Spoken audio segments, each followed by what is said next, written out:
ఏ మాట కామాటే చెప్పుకోవాలి. తోడుకోడళ్ళు అంటే వీళ్ళిద్దరిలాగే ఉండాలి. ఎంత చక్కగా కలిసిమెలిసి ఉంటారు చూసారా. చక్కగా వంటలు అయితే వండేసుకుంటున్నారు. అనుకోకుండా వచ్చేసరికి అరిసెలు అయితే వేస్తున్నారు. వాళ్ళ పని వేయడం, నా పని తిని పెట్టడం. టేస్ట్ అయితే చాలా బాగుంది. నువ్వులు అయితే చాలా గట్టిగా తట్టించారు. పనిలో పని ఈ రోజు ఇంట్లో బర్త్డే పార్టీ కూడా ఉందట. ఇంకా అది చూసుకొని వెళ్దామని మేమైతే ఉన్నాము. మా పనిలో మేము ఉంటే మా బుడంకాయలు అయితే వాళ్ళ పనిలో ఉన్నారు. వీళ్ళింట్లోనే నలుగురు సైన్యం. అది చాలదన్నట్టు మా ఇద్దరు మొత్తం 6గురితో సరిపోతుంది. ఈ రోజు అయితే ఇదిగోటి దీని పుట్టినరోజు. ఇంక ఇక్కడ ఇది చూసుకొని అయితే అప్పుడు ఇంటికి వెళ్ళాం. మా శ్రీవారికి కూడా ఫోన్ చేస్తే వచ్చారు.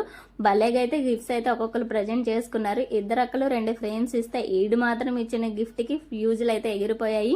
₹5 రస్నా ప్యాకెట్కి 500 కాగితాలు చుట్టాడు. అది ఇప్పడానికే పావు గంట అయితే పట్టింది. ఇంక మా బుడంకాయలు అయితే 2 డైరీ మిల్క్స్ ఇచ్చారు. ఈ వీడియో అయితే ఇంత నచ్చితే నా ఛానల్ లైక్ చేసి సబ్స్క్రైబ్ చేసి సపోర్ట్ చేయండి. కేక్ లేకుండా మా వాళ్ళకి అవుతుందా? లేదు కదా. మళ్ళీ నెక్స్ట్ వీడియోలో కలుసుకుందాం. Bye bye.